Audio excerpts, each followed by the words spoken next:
Pwede na po tayo magsimula.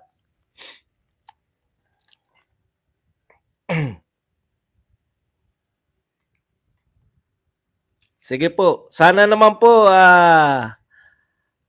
pag nagkita-kita tayo batiin niyo naman ako para magkaniig-niig naman tayo.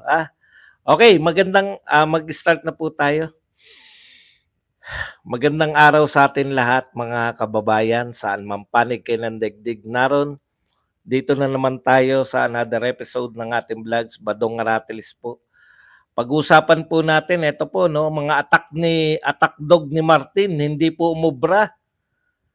Patuloy po namamayagpag si BP Sara laban sa kanya.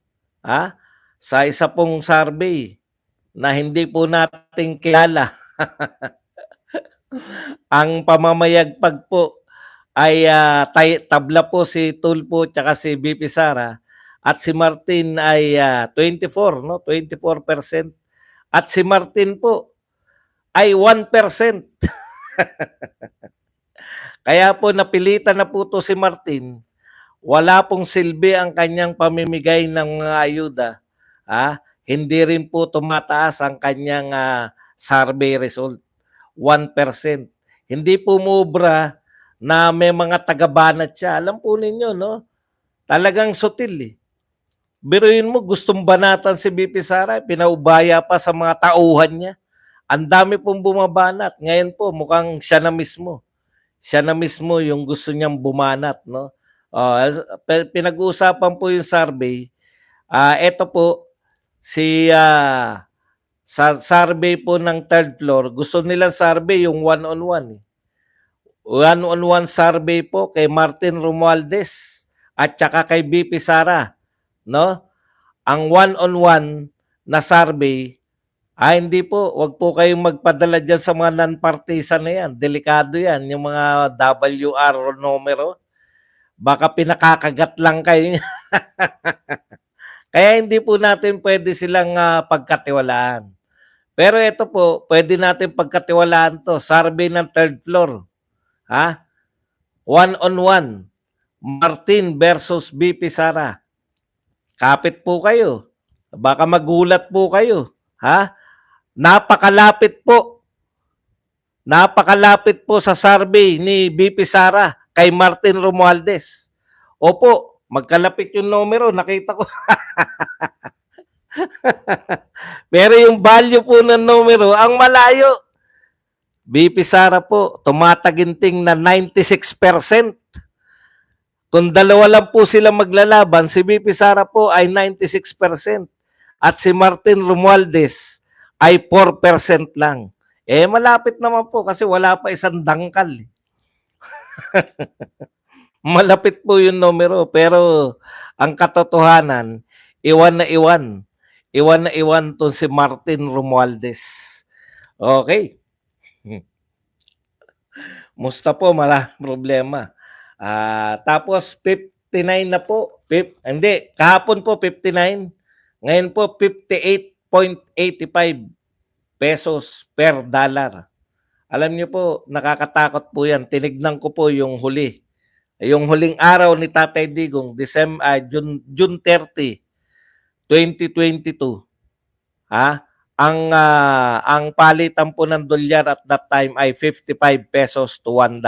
Ngayon po, 2 taon pagkalipas o 2 taon at kalahati pagkalipas ay 60, malapit na po tayo sa 60 pesos.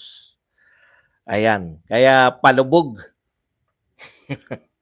Wala po nahihita. Okay. Mga attack dog po sa good news po muna uli. Eto po si BP Sara po ay dumalaw, ganyan po talaga yung tunay, no? Dinalaw niya po ang kanyang pinakulong na chief of staff, pinakulong po nitong kriminal na si Franz Castro, no? Dinalaw po. Kaya po ang kauna-unahan tanong po nung humarap si BP Sara dito po sa Kongreso, di ba? Tinanong niya po yan, bakit po mayroong convicted na nasa hearing, no? Talagang kaya nariyan 'yan, attack dog 'yan. Pero dahil hindi po umubra yung attack dog ni Martin, siya na mismo ang tumitira ngayon kay VP Sara. Spoiled eh. Alam niyo po 'yun, yung ugali po na may mga taga-atake ka, yung mga young goons, yung mga quadcom, pag pagsusukatin niyo pala, pag mag-iimbestiga pala kayo, no? Marami na pong nag-iimbestiga, no?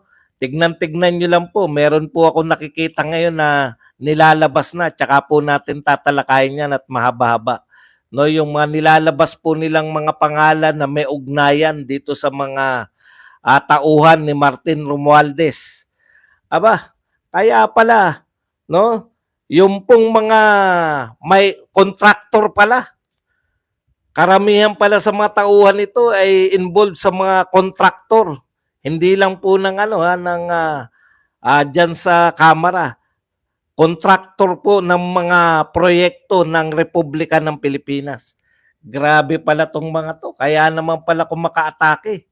Ha? Wala na pong tinirandangal sa kanila. Kasi po, pag hindi po nila napabagsak ang mga Duterte, sila pala mismo ang mukhang masasalang sa next hearing ng bagong administrasyon, next hearing sa bagong administrasyon, sila na isasalang.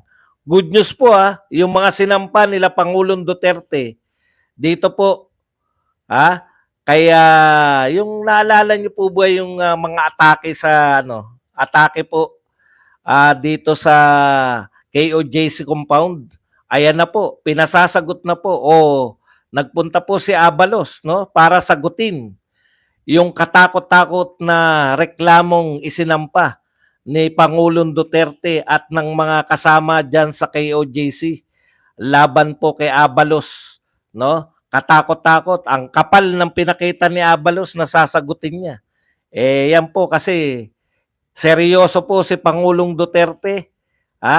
Seryoso po siya na singilin tong mga nakagawa ng kasalanan. Trillanes, baka akala mo pawata-wata ka lang, sa mga tinuran pa lang ni Trillanes, di ba? Kung tutusin, no, sinabi ni Trillanes, opinion niya lang daw na drug lord. Hindi po pwedeng magbintang ka tapos opinion mo. Ang opinion po tong mga ginagawa namin. Hindi po pwedeng yung bintang mo opinion. Pinagbintangan mong drug lord. Yung anak ng dating Pangulo, tapos opinion, hindi po opinion yun. Iba po yung opinion. Ang opinion ganito, sa tingin ko, hindi naman. Abalos po. Si Abalos. Ngayon po yun. Yan. Tignan nyo lang po, bagong-bago, mainit na mainit. Kaya nga po, isiningit lang natin Mamaya na po yung detalye. Parang ano lang to, para lang kayo nanonood na nagbabalita tapos may flash report. Lumabas po, ayan no. Ngayon po, kapapasok-pasok lang ng balita, mainit-init pa yan. Ayan, si Abalos ay kumaharap po. Yan, sumasagot na po siya sa patong-patong na ikinaso sa kanya ng dating Pangulo. Ayan, no? Ayan. Pahapyawan po natin para matuwa po tayo, no? Ito po, kapapasok lang po nito, mainit-init pa. Tignan, nagsumiti 19 minutes ago. Nagsumiti si dating DILG Secretary Benhur Abalos ng kanyang counter affidavit sa Department of Justice hinggil sa reklamong malicious mischief na isinampa laban sa kanya ni dating Pangulong Duterte dahil sa naging operasyon ng kagawaran sa paghahain ng arrest warrant laban kay KOJC leader Pastor Kibuloy. Ipinakita ni Abalos ang patong-patong pangreklamo na isinampa sa kanya ng dating Pangulo sa Ombudsman. Yan po. Nakita po natin, kumikilos na po yung sinasabi po ni Pangulong Duterte na sasampahan niya ng kaso.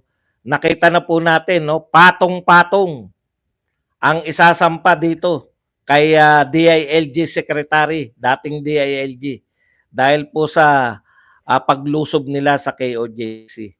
Ngayon to, ngayon. 19 minutes ago, before tayong ano. So sabi po niya, next in line, Trillanes. Iyan. Akala nyo, nagbibiro pa rin si Tatay Digong. Ha? Tandaan nyo po, noon ha, nung presidente siya, hindi po siya mahilig magsampa ng reklamo. Presidente siya eh. Kaya niya naman sagutin eh. Ngayon siya po ay private citizen. Yari kayo dyan. Lahat ng ginagawa ninyo, babalikan kayo ni Pangulong Duterte. Ayan po. Ngayon po yan. Mainit na mainit pa.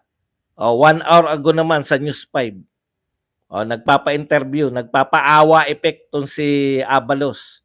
Yung isa naman ayan. So ito naman po yung isa, balita naman to sa PTV4. Kita nyo? Kala nyo ano po yan? Hindi po yan bolahan. Kaya lang, mamaya na po yung detalye. Dahil kapapasok lang yan, ituloy muna natin dito kay Martin. Okay, bakit po si Martin na mismo? Paano po yan? Ginamit po ni Martin lahat po ng mga media ngayon. Headline. Ito po ang headline na Inquirer. Romualdez calls out BP Duterte. Explain fund use yourself. Headline naman po ng Philippine Star. Ganito po gumamit yan si Romualdez. Nako, maniwala kayo sa atin. Gamit na gamit niya yung mga media. Yung mga malalaki na lang po kasi ganun na rin yan. Nasa na ba? Tinanggal na yata sa headline. Ito, Face House. Explain Intel Fund, Sara urge. Ito naman po sa GMA. Romualdez calls on Sara to face House panel. Explain. Confidential fund spending. Sa ABS-CBN naman po. Ito po ang balita. Romualdez says Sara Duterte should attend House probe. Okay, 4 po. Pero kung titignan nyo pa, pwede pa rin. Kaya lang sapat na siguro yan. Yung pinakamalalaki nating mga dyaryo at pinakamalalaking mga TV station ay balitang-balita po ngayon. Yung atake na ni Martin Romualdez. Ano po ang pinalalabas niyan? Parang may anomalya na naman, di ba? Kasi bakit na nila headline? Dati na po yan. No, dati na po nilang pina-attend si BP Sara. Tignan niyo naman po yung umattend. Ano pong ginawa sa umattend? Matanong po natin kayo, ano po ang ginawa nila nung mayroon pong umattend? Ayan po, pinakulong. Alam niyo, sa totoo lang po, ang trabaho ninyo, sobra-sobra na yung ginagawa ni Martin Romualdez at ng Kongreso laban po dito sa mga Duterte, no? Hindi nyo po trabaho yung mag-imbestiga. Lahat po paulit-ulit na, hindi nyo trabaho ang imbestigahan. Kung may anomalya kayo nakita, sampahan na ninyo ng reklamo. Ano yung sinasabi ni Pangulong Duterte? Kung may ebidensya kayo, sampahan nyo na reklamo. Hanggang ngayon po, wala pa pong sinasampang reklamo kahit saan. Investigasyon pa lang po sa DOJ. Nakita nyo po yung pagkakaiba ng Duterte at saka nitong mga Martin Romualdez, Marcos at lahat ng mga kanilang mga kamag-anak incorporated. Sila panay dakdak na may anomalya. Pero yung Duterte, sampa agad ng kaso. Sinabi ni Pangulong Duterte, sasampahan namin ng patong-patong na kaso yung mga lumusob sa KOJC. Ngayon po, nariyan na. Sasagutin na ni Abalos yung mga kinaso sa kanya. Yung siyempre, iba, pasasagutin din. No? Sobra-sobra po. Hindi, pwede po yan. Huwag po kayo mag-alala. Nainip kayo. Ganyan po talaga hustisya dito. Kailan pa ba yung KOJC na yan? Matagal-tagal na, di ba? Ngayon lang pinasasagot. Ganun talaga yan. Okay. Lahat po yan ng media.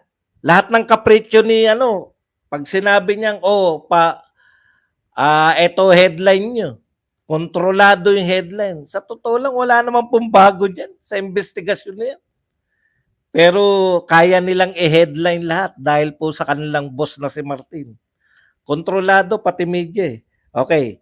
Pero lahat po yan, no? Sa totoo lang po, hindi po o wala naman dapat sagutin si Vice President Sara Duterte. Dahil ang gusto niyong ipaliwanag ni Sara Duterte sa mamamayang Pilipino sa harap ng Kongreso, una po, meron ba kayong kapangyarihan para usigin? Meron po ba kayong, ano po bang kapangyarihan nyo? Mag-usig? Mag-imbestiga? Sa mga katiwalayan? Wala po. Limitado po yung pag-iimbestigan nyo. Palibasa, si Martin, abogado ka naman, Martin. No? Ibig mo sabihin, hindi mo alam na ang pangunahin yung trabaho, mag gumawa ng batas. Anong batas ba ginagawa ni Chua ngayon na may kinalaman dyan sa investigasyon? Ipagbabawal nyo ba yung confidential fund? Yan yung iniimbestigahan ninyo eh. At bakit confidential fund lang ni BP Sara? Bakit wala kayong iniimbestigahan na confidential fund ng ibang ahensya? Okay. Ikaw, Martin, ang maraming dapat ipaliwanag, hindi si BP Sara. Dahil pwede niyang hindi sagutin yan. Pwede siyang hindi umattend. Dahil yan po ay COA. Trabaho po ng COA na ang ginagawa ninyo. Pinakikialaman ninyo ang COA. Inuutusan nyo yung Vice President. Yun na lang eh. Inuutusan mo, Martin Romualdez, ang Vice President, na umattend sa ginawa nyong investigasyon. Wala kayong karapatang gumawa ng investigasyon para imbestigahan ang katiwalian ng kahit na sino, hindi kayo korte. Hindi ko po opinion to. Ito po ay totoo. Hindi kayo korte. Marami na pong sinasabi paulit-ulit na yung Supreme Court dyan. Sabi ni Attorney Topacio na kayo po ay hindi korte. Bakit kayo nag-iimbestiga? Okay. Ano po ang mga dapat sagutin? Martin, ikaw ang maraming dapat sagutin sa mga mamamayan. Una, ito po may tatlo akong sinulat dito pero yung pangatlo may 6 na bahagi. Una, Martin, na dapat mong sagutin sa sambayan ng Pilipino, ikaw dapat ang dapat may sinasagot sa amin. Kami po to mamamayang Pilipino versus Martin Romualdez. Ito po ang dapat sagutin ni Martin sa atin. Bakit sa lahat ng bigayan ng ayuda, naron ka? DSWD ka ba? Nagtataka lang kami. Yung Pangulo minsan wala. Ikaw naron. Lahat ng bigayan ng ayuda, naron si Martin Romualdez. Pwede po bang pakipaliwanag yan, Speaker Martin? Ano po ang ginagawa nyo sa mga ayuda? Mahirap pong sagutin namin eh. Kaya nagtatanong kami, bakit po kayo naron? Ano po yung dahilan ng presensya nyo doon? Okay, ikalawa. Ito po, nung nakaraang interview kay BP Sara, ikaw ay sinabihan niya, no? Ayon kay BP Sara, you are an embarrassment for the Philippines in the global stage. Okay.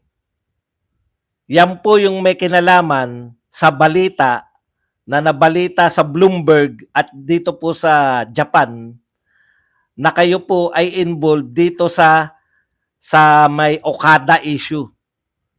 Wala po kayong pinapaliwanag tungkol dyan sa heavy baggage o heavy luggage. No? Mr. Speaker, kayo po ang dapat magpaliwanag nito. Naghahanap po yung taong bayan ng paliwanag ano ang involvement ninyo dyan sa heavy luggage issue na yan. Bakit dehin bukiki kayo? Direkta po yan na dyaryo. Ito po, gawa-gawa nyo lang yung mga binibinta. Wala nga kayong binibintang kay BP Sara eh. Imbestiga kayo ng imbestiga. Ano po binibintang nyo? Ito po, may bintang sa inyo. Involved kayo. Involving 2 heavy luggage. Hindi kayo kumikibo. Kayo dapat magpaliwanag sa amin. No? Magpaliwanag po kayo dyan. Okay. Ikatlo po. Eto, marami po to ha. Kasi involved po dito yung trabaho nyo mag-imbestiga. Kung talagang sinasabi nyo na mayroon kayong investigasyon na ginagawa, eh hindi po concern ng mga Pilipino yung confidential fund ni BP Sara dahil alam po namin yung meaning ng confidential. Ang confidential, alam po ng basic po yan, no? Pag sinabing confidential, dapat hindi pinapaalam. Ewan ko nga po sa inyo. Okay lang kay Castro. Dahil hindi naman abogado si Castro. Okay lang po dyan sa iba yung mga young guns na mga hindi abogado. Pero ikaw po, abogado ka eh. Hindi ba alam mo dapat na pag sinabing confidential, hindi dapat ipaalam? No? Bakit po ipinapaalam? Naghanap ka ba ng paliwanag? Sana nakikinig ka, palakang kokak. Sana nakikinig ka na pag sinabing confidential, hindi dapat pinapaalam sa mga palaka. Kokak ka ng kokak eh. Kung nakinig ka sa akin, hindi ka sana napahiya. Confidential nga eh. Spell confidential.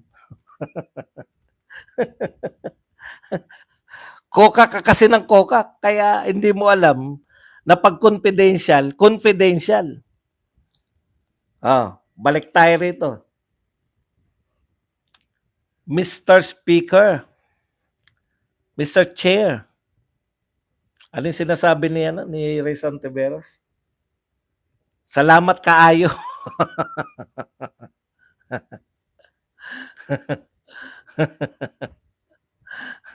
Mr. Speaker, ang tanong po, at ito po, interesado ang mamamayang, kaya po hindi po kami, ayaw po namin alamin ang confidential fund ng Pangulo ng Pilipinas. Ayaw po namin alamin kung saan ginamit ang confidential fund ng mga ahensya ng pamahalaan kasi confidential nga po eh. Nakakaunawa yung mamamayang Pilipino eh. Ganon din po. Ayaw din namin malaman ng confidential fund saan ginagamit ng mga mayor at ng mga gobernador. Badong, ang dami palang may confidential fund. Opo, napakarami pong may confidential fund. Bakit isa lang iniimbestigahan? Kasi po Duterte. Duterte lang po ang iimbestigahan nila. Dahil ang purpose nila, ito po ang opinion. Senator Trillanes, ganito ang opinion. Dahil ang tingin ko, kaya nila iniimbestigahan lang ang mga Duterte dahil wawasakin nila ang mga Duterte hanggang sa 2028 na hindi naman nagaganap. Senator Trillanes, ganyan po ang magbigay ng opinion. Sa tingin ko, ang opinion ko, kaya nila iniimbestigahan, isa lang. Dahil, ganun pag sinabi mong drug lord yung anak ni Duterte, hindi opinion yun, bintang yun. Okay, balikan natin. Balik tayo rito kay na ikaw dapat ang sumalang sa amin, mamamayang Pilipino. Marami kang dapat ipaliwanag. Confidential fund, marunong kami, nauunawaan namin. Pag sinabing confidential, hindi dapat alamin. Margie Sablan, thank you very much sa 1999. Alam niyo po ba sa US, may kaso ka po pag tinignan mo yung confidential, nakalagay confidential. Tapos binuklat mo, binasa lang puta, itong mga to gusto nila magpaliwanag kung saan ginamit Pero never yung ibang ahensya. O kitang-kita mo kung ano yung purpose eh. Okay, ikalawa, flood control program. Ang tanong po namin, Mr. Speaker, bakit hindi po ninyo iniimbestigahan kung saan nakatayo? Una, marami kaming tanong dyan eh. Saan ito makikita yung mga flood control project? At ikalawa, sino ang mga kontraktor? Dahil marami po ang sabi-sabi na may mga ugnayan po sa mga congressman ang mga kontraktor na yan. Kung hindi po, ay bakit hindi nyo maimbestigahan yung mga kontraktor, yung mga mismong proyekto? DPWH, salang nyo. O Santong Top 10, tuturuan ko na kayo. Bakit ayaw nyo isalang? Kung ako congressman, 10 biggest. Kasi ang dami, 5,500 yung sinabi ni BBM. 10 lang muna. Yung pinakamalalaki. Asan yan? Dadalawin namin yan. Kung kami congressman. Sino po ang kontraktor? Uunti-untiin natin yan. Si Saldi ko ba ay kontraktor pa? O may ugnayan sa mga kontraktor? Yung mga congressman ba ay may kamag-anak na kontraktor?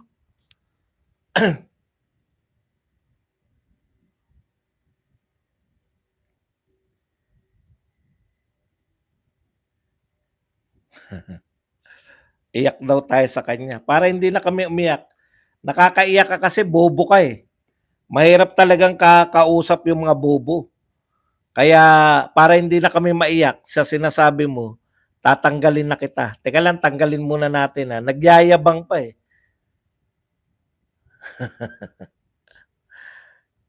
Teka lang po, tanggalin na natin yan si Palakang Kokak. Nakuha mo pa magyabang ha. Konti na lang kami. Opo, konti na lang kami. Okay. Konti na lang kami, mananalo na.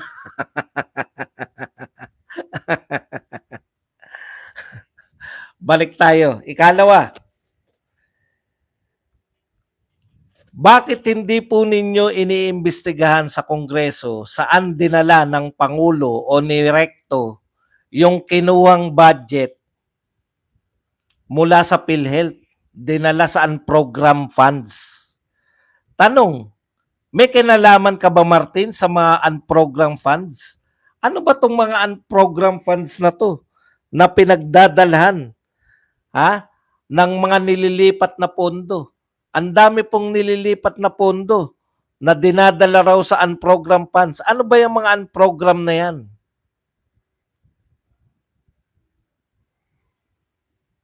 Bakit kinuha sa PhilHealth? O hindi, alam na natin yung bakit kinuha eh. Para ilagay sa confidential, sa unprogram funds. Bakit po ninyo hindi imbestigahan si Recto? 'Di ba? Ito po, involving billion-billion po to. Ay, balikan ko lang yung flood control ha. Ang pinag-uusapan po natin hanggang ngayon, meron pa silang yung panggulat eh. Nagulat ba kami? 125 daw, winidraw ng 4 na beses. Nilagay lang daw sa duffel bag. Pati ba naman duffel bag? Anong gusto nyong masinda kami? Ha? Talaga nilagay lang sa bag? Saan ba dapat nilalagay yung perang malaki? Dapat ba nilalagay sa barko o kung ano, may special ano? Hindi ko talaga maintindihan yung mga 'di ba? Pag mayroon po kayong ebidensya, magsampa kayo ng reklamo. Pag wala po kayong reklamong sinasampa, gusto nyo mag-imbestiga talaga? Gawin yung impeachment. Mag-impeach kayo. Impeach nyo si BP Sara. Thank you very much muna. Dito kay Reynan Sapanta na nagbigay po sa atin ng 250 pesos. Reynan Sapanta ba yun? Maraming salamat, Reynan Sapanta, sa 250 pesos. Okay.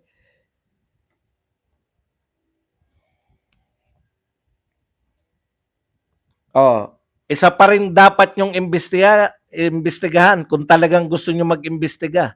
Bakit tayo nagbenta ng ginto? Ano po yung need? Bakit tayo kinakailangan magbenta ng ating gold reserves? Pinakamalaki pong bentahan ng ginto sa Pilipinas, hindi po. Nung time na to, sa buong mundo, tayo po may pinakamaraming binentang ginto. Bakit po nagbenta ng ginto? Saan napunta yung pinagbentahan? Ano pong proyekto? Unprogram funds pa rin? Saan po napupunta yung mga binibenta nating mga private, yung mga privatization? Yung pondo po na naggaling sa privatize nating mga government assets, saan po napunta yan? Interesado po kami. Kayo po ang maraming dapat imbestigahan na interesado yung mga tao kasi bilyon-bilyon po ang pinag-uusapan. At huli po, ano na nangyari sa Maharlika Fund? O, di po ba? Yan po dapat ang iniimbestigahan ninyo.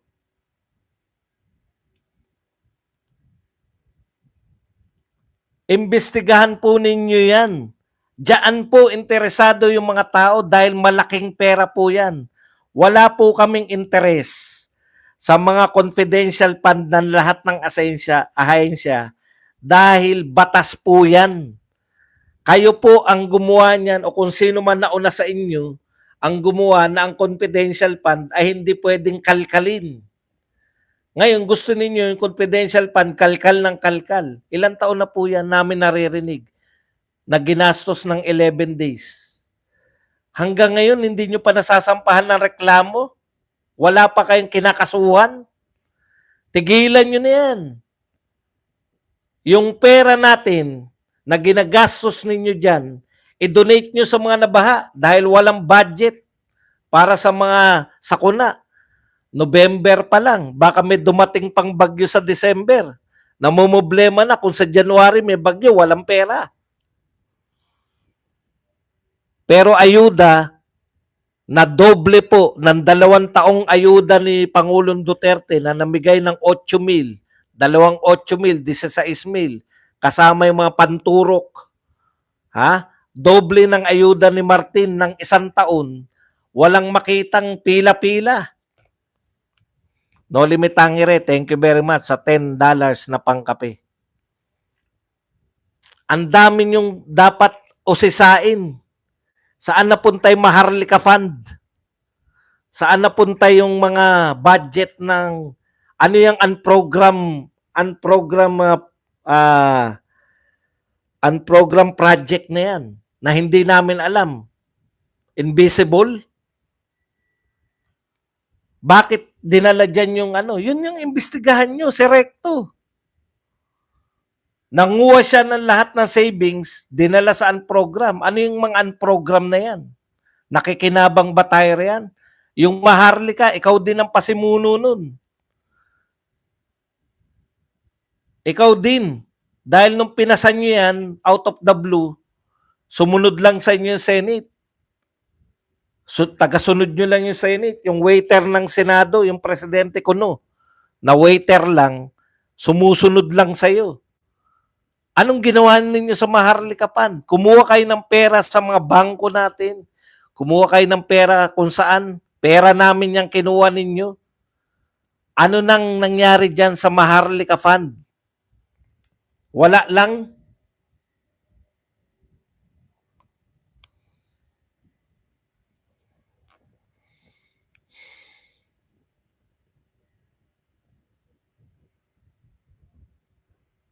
Ikaw, Martin, ang maraming dapat ipaliwanag. Ata-atake kayo, kala nyo kung sino.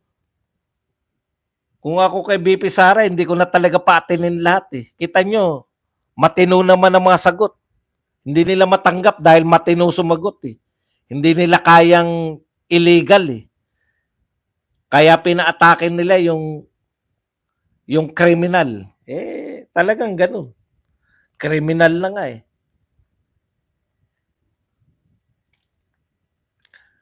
Pakilinaw po yung dobleng ayuda. Ito po yan. Yung ayuda po ni Pangulong Duterte ng 2 taon na binigyan po tayo nakatanggap po ng 8,000 dalawang beses sa 2 taon, 300 billion mahigit lang sa loob ng 2 taong may pandemya. Ibig sabihin 100 billion plus 100 billion plus. So ang total 300 billion lang. Kay Martin Romualdez, 1 taon lang 500 billion. Kay Duterte noon, ang ayuda,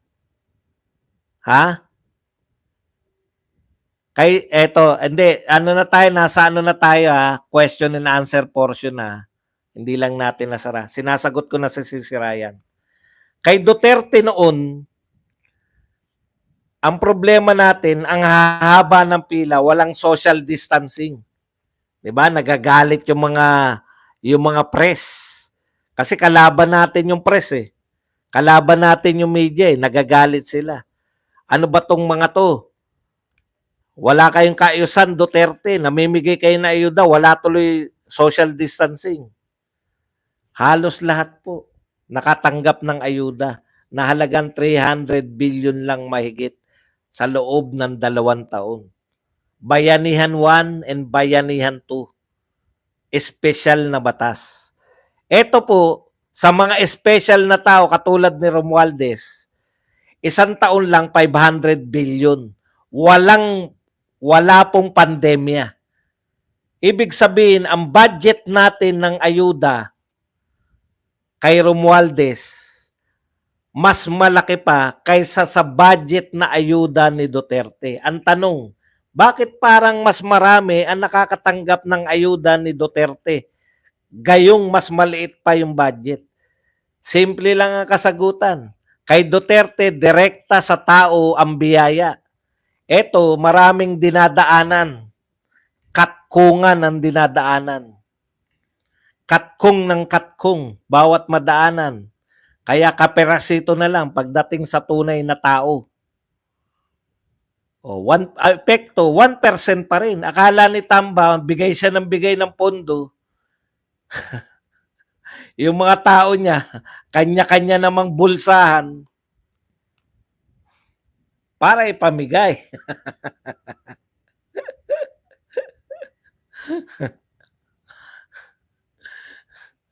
Tanong-tanong po. Tanungan portion na tayo.